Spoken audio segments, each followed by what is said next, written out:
Hello नमस्कार, this is Aran Rana from bright path एंशन Bharat knowledge platform for bridging your career gaps. आज जो है राहुल गांधी का 52वां बर्थडे है, तो उनको हार्दिक शुभकामनाएं। लेकिन जो लोग जो है राहुल गांधी को प्रधानमंत्री के रूप में देखना चाहते हैं, उनके जो चाहने वाले हैं, उनको जो है राहुल गांधी के लिए नोबेल पुरस्कार की मांग करनी चाहिए।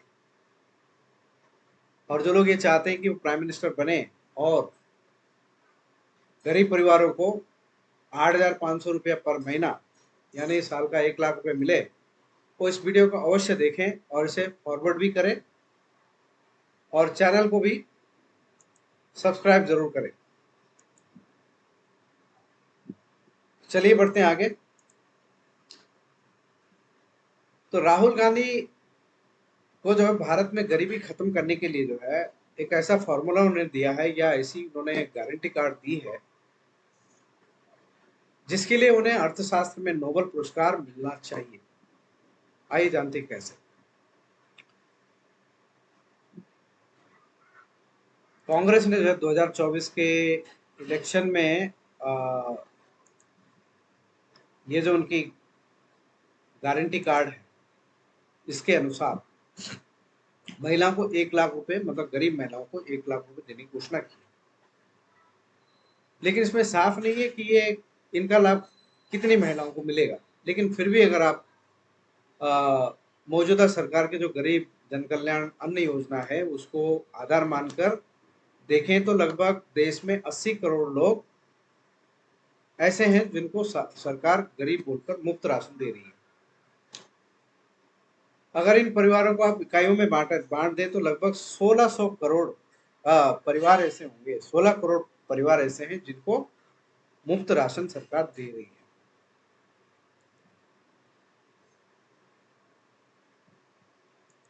आजादी से लेकर अब तक गरीबी जो है देश के लिए बहुत बड़ी चुनौती रही है, हर इलेक्शन में मुद्दा रहा है। क्योंकि आजादी के समय 80% लोग गरीब थे, गरीबी रेखा के नीचे जीवन यापन करते थे। अब जो है 2024 में ये घटकर लगभग 21-22% रह गई, यानी 25 से 27 करोड़ लोग जो है वो गरीबी की रेखा के नीचे जीवन यापन करते हैं। गरीबी की रेखा कैसे डिफाइन होती है, तो 2020 में तेंदुलकर समिति बनी थी जिसने ये बताया कि देश के अंदर लगभग 21.9% लोग गरीबी रेखा के नीचे हैं। और ये कौन लोग हैं? शहरों में जिनकी आय एक महीने के जो वेतन मिलता है या कमाई होती है वो लगभग 1,000 रुपये से कम हो, और ग्रामीण क्षेत्रों में 800 850 से कम हो, तो ये लोग गरीबी रेखा के नीचे आते हैं। तो ये जो लोग हैं, इनको अगर हम देखें तो आप समझो कि 16 करोड़ महिलाओं को जब ये लाभ मिलेगा तो राहुल गांधी की जो गारंटी है वो काम करने जा रही है जो देश में अब तक कोई नहीं कर पाया। देश में अब तक गरीबी हटाने का ऐसा बड़ा काम कोई नहीं कर पाया जो कि खटाखट खटाखट देश की गरीबी को दूर कर दे, है ना। इनके नाना जो है जवाहरलाल नेहरू, जो सबसे ज्यादा समय तक प्रधानमंत्री रहे, वो नहीं कर सके। उसके बाद इनकी दादी जो है 1984 तक प्रधानमंत्री रही, वो नहीं कर सके। उसके बाद इनके पिता जो है सबसे बड़ा मैंडेट इनको मिला 404 सीटों का, वो नहीं कर सके, राजीव गांधी। उसके बाद इनकी माता जी जो है 2004 से 2014 तक यूपीए की चेयरपर्सन रही, और उन्होंने जो है वर्चुअली जो है देश की सरकार को कंट्रोल किया, वो भी नहीं कर पाए। लेकिन राहुल गांधी ये काम करने जा रहे हैं या कर सकते हैं अगर ये प्राइम मिनिस्टर बने। खटाखट खटाखट देश की गरीबी को दूर कर सकते हैं। तो इनको जो है अर्थशास्त्र का जो नोबेल प्राइज होता है वो इनको मिलना चाहिए। और इनके जो चाहने वाले हैं उनको इस बात की डिमांड करनी चाहिए उनके आज के बर्थडे पर, क्योंकि उन्होंने इतना अच्छा काम जो किया है। कांग्रेस की सीटें जो 50 के लगभग थी उसको अब 99 तक पहुंचा दिया। सैकड़ा हालांकि नहीं लगा इस गारंटी कार्ड के वजह से। लेकिन यहाँ पर ये भी समझना जरूरी है कि कितना आसान है ये, कितना प्रैक्टिकल है और कितना रैशनल है। इसमें रैशनल क्या है ये भी तो समझना जरूरी है। बिना रैशनल के कैसे आप जो है इस तरह की योजना ला सकते हो, है ना। तो अगर 16 करोड़ परिवारों को की महिलाओं को अगर ध्यान में रखकर कैलकुलेशन करें तो देश को 16 करोड़ रुपए की आवश्यकता होगी। 16 करोड़ जो है बजट में चाहिए होंगे आपको ये योजना को लागू करने के लिए। इसके अलावा जो है इन्होंने नौकरियां देने का वादा किया है, अप्रेंटिसशिप है, उसके अलावा जो है आपको एजुकेशन लोन में माफ करने की बात कही है। तो ये सारी चीजें करेंगे तो 8 से 10 लाख करोड़ और चाहिए होंगे। तो लगभग ये पूरा मामला 25 लाख करोड़ का है और देश का जो बजट है वो 47 करोड़ लाख रुपया है इस समय। आप समझ सकते हो कि कितनी बड़ी ये चुनौती हो सकती है। इसकी वजह से जो है देश में मुद्रास्फीति में उछाल देखा जा सकता है, क्योंकि एमएसपी के अनुसार, अगर गारंटी के अनुसार अगर ये सरकार जो है एक कंपनियों को जो है खरीदने का मौका देगी तो उसकी वजह से कंपनियों के जो खरीद लागत है वो बढ़ जाएगी और मुद्रास्फीति के आंकड़ों में जो आपको स्पष्ट नजर आएगी। तो देश में महंगाई बढ़ेगी। सरकार के लिए जो है ये जो राजस्व घाटा है इसको मैनेज करना कितना मुश्किल है, बहुत मुश्किल है। कई सारी योजनाएं ऐसी चल रही, मुफ्त राशन, किसानों को सब्सिडी, किसानों सम्मान निधि आदि, जिन्हें जो है बंद करना सरकार को, नई सरकार है कि उसको बंद करना काफी मुश्किल होगा। ऐसे में सरकार के लिए अन्य सब्सिडी का पैसा बंद करके एक मुफ्त सब्सिडी देने का फैसला कितना कठिन हो सकता है, आप समझ सकते हो। उस स्थिति में सरकार के राजस्व के घाटे का जो प्रबंधन है एक नई चुनौती बन सकता है और देश जो है 1991 में जो आर्थिक समस्या देश को झेलनी पड़ी थी उस राह पर जा सकता है। तो आप समझ सकते हो अगर राहुल गांधी अगर प्रधानमंत्री बनते हैं तो देश किस राह पर चलकर खटाखट खटाखट खटाखट के चक्कर में परेशानी में आ सकता है, आर्थिक परेशानी में आ सकता है। इसके अलावा जो है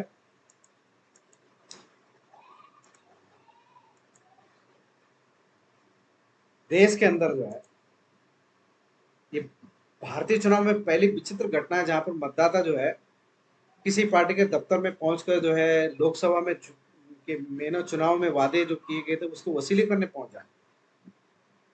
ये पहली बार हुआ है देश के अंदर कि मतदाता जो इतनी लंबी लाइनें लगा खड़े हैं। लेकिन ऐसे भी कई राज्य हैं जहां जो है वहां की जनता इनके जुमलों में नहीं फंसी, क्योंकि उन्होंने इनके जुमले देखे थे। मध्य प्रदेश ने देखा, राजस्थान ने देखा, छत्तीसगढ़ ने देखा, वहां पर इनकी सरकारें रह चुकी है। झारखंड ने देखा, हिमाचल में इनकी सरकार है, वहां पर इन्होंने कोई ऐसे वादे पूरे नहीं किए जो उन्होंने ऐसे चुनावी लुभावने वादे दिए थे, पूरे नहीं किए। तो आप देख सकते हो कि जहां जहां पे जो है बीजेपी ने स्वीप किया है वहां पर जो है ये जनता जानती थी कि ये बस चुनावी वादे हैं, ये झूठ है। तो लेकिन ये जो है एक बहुत गंभीर मामला भी हो सकता है।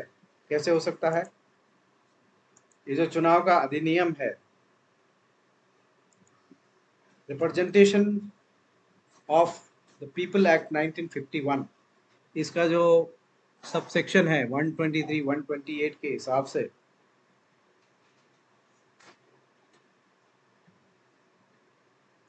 कांग्रेस पार्टी पर जो है मुकदमा दायर किया जा सकता है, जिसके अनुसार ये जो उनका ये वायदे हैं ये भ्रष्ट आचरण के तहत आ सकते हैं।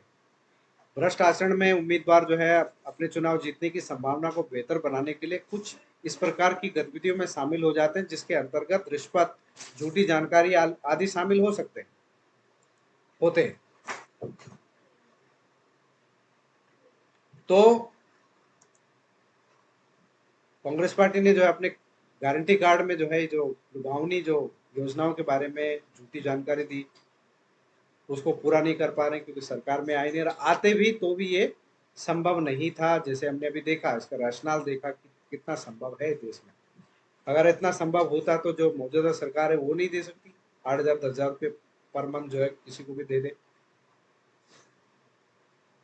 वो भी तो इस तरह की योजनाएं ला सकते हैं जिससे जो है सर वो भी इलेक्शन जो है इलेक्शन ऐसी जीत सकते, कोई भी ऐसी जीत सकता है। ऐसे जो है लुभावने वादे आप लेके आओगे, कितना पैसा आपके खातों में आ जाएगा, तो आप वहीं वोट करोगे। तो कितना देश के लिए जो है ये कितना बड़ा खतरा है, देश के लिए, देश की सिक्योरिटी के लिए खतरा है, देश की पॉलिटिकल स्टेबिलिटी के लिए कितना बड़ा खतरा है। क्योंकि आज हमारे पास में देखो तो आज एक ऐसी सरकार है जो दूसरे एक गठबंधन वाली खिचड़ी सरकार है, जो कि जिसको बड़े बड़े निर्णय लेने के लिए मतलब बैसाखी के चार सारे सरकार चल रही है अभी, आप समझो तो कितना ये जो है गलत काम जो है राहुल गांधी ने इस तरह की लुभावनी योजनाओं को, ये जो गारंटी कार्ड इन्होंने इशू किया, इसके तहत इन पर मुकदमा चलना चाहिए। और देश के अंदर जो है इस तरह की चीज भविष्य में ना हो, तो इलेक्शंस में रिफॉर्म्स की बहुत अति आवश्यकता है।